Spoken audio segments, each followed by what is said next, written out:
Time now for sports news with Charles Siruka. This is the ultimate redefined for men.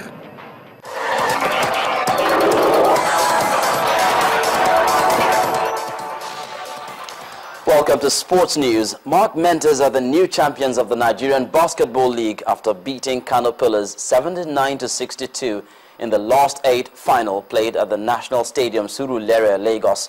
Mendes won the first 3 quarters in a dominating performance, aided by 24 points from most valuable player Abdul Yahaya.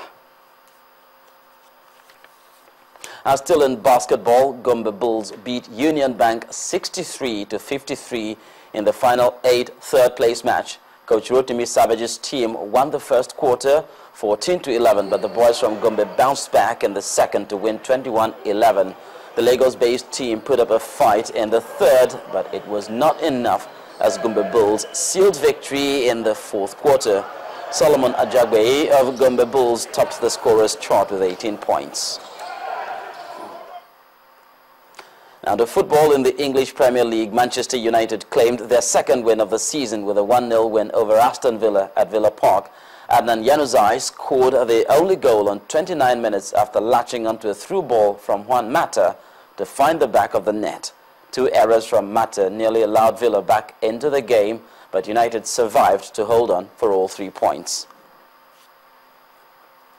Now, Chelsea manager Jose Mourinho says he is solely responsible for the demotions of first-team doctor Eva Carneiro and physio John Fern. The pair have had their roles downgraded and will not be on the bench for Sunday's trip to Manchester City following disagreements over the treatment of Eden Hazard during last Saturday's draw against Swansea. Bench is my responsibility, yes. And when you ask me, obviously, it's my decision, it's nobody else's decision. Every week I face a decision about the bench. But I understand the question, and I don't want to run away from the question. John Fern and Dr. Carneiro, they will not be on the bench. But doesn't mean that Sunday is the rest of our season or the rest of our careers. They will not be on the bench on Sunday. That's clear. It's my decision, it's my responsibility. But that doesn't mean that they cannot be in the future. Well, the special one sticks to his guns, and that's it on Sports News. Begimba will be back in just a moment with the rest of the news at 10.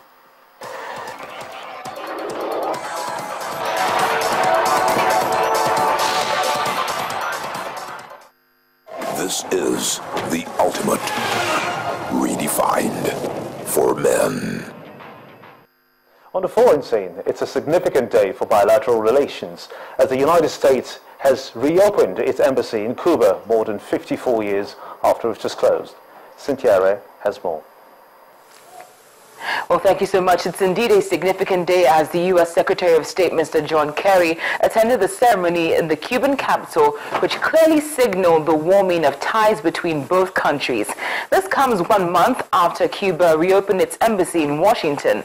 Mr. Kerry also made history by becoming the first U.S. Secretary of State to visit Cuba in 70 years. Then China has ordered a nationwide check on dangerous chemicals and explosives following explosions in Tianjin that left 56 people dead and 721 injured. China's cabinet also ordered officials to crack down unwaveringly on illegal activities to ensure safety. The operators of the site have been accused of violating safety rules. Finally, and unfortunately, not only the heat has peaked, but the death toll from the heat wave in Egypt, as 15 more people have died earlier this week after a heat wave set temperatures in Egypt soaring, raising the death toll to 76. That's the foreign news wrap up. It's back to you, Gimba. Many thanks indeed, Cynthia. On entertainment news tonight, Two-Face Idibia says that he was never snubbed by footballer Mikel Obi, as widely believed. Mayowa Ogundele has details. Well, thank you very much. Here are your trending entertainment stories. Contrary to wide reports that music icon Two-Face Idibia penned his hit song Only Me following an unpleasant encounter with star footballer Mikel Obi.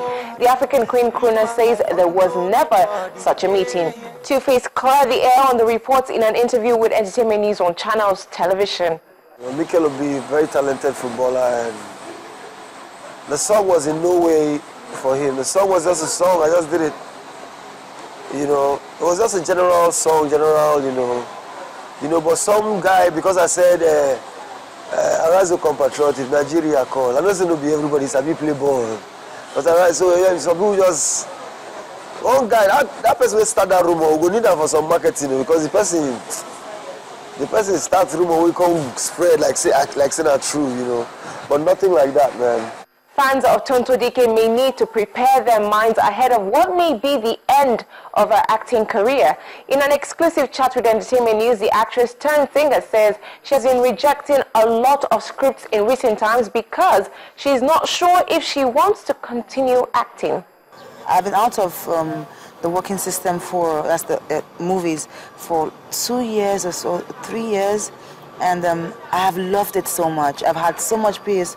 I've had so much time for myself. I had so much time to build up my life, my home, my foundation, my companies, and different other things. I do not know if I am ready to go back in.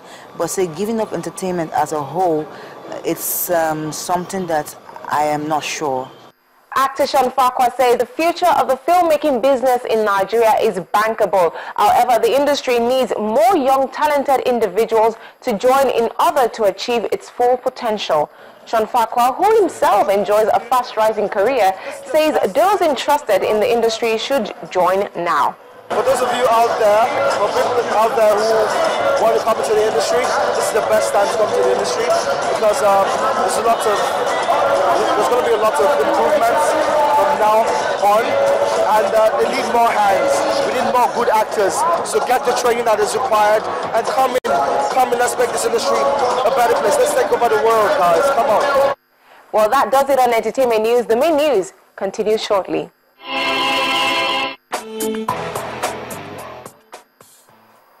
And the main news again. The black boxes of the ill-fated Bristol helicopter have been recovered 3 days after it crashed into the Lagos Lagoon. The 2 boxes were found after several hours of search by professional divers at the crash scene, who handed them over to officials of the Accident Investigation Bureau. And that's it on the news at 10. I'm Gimba Omar. From all of us here, it's good night.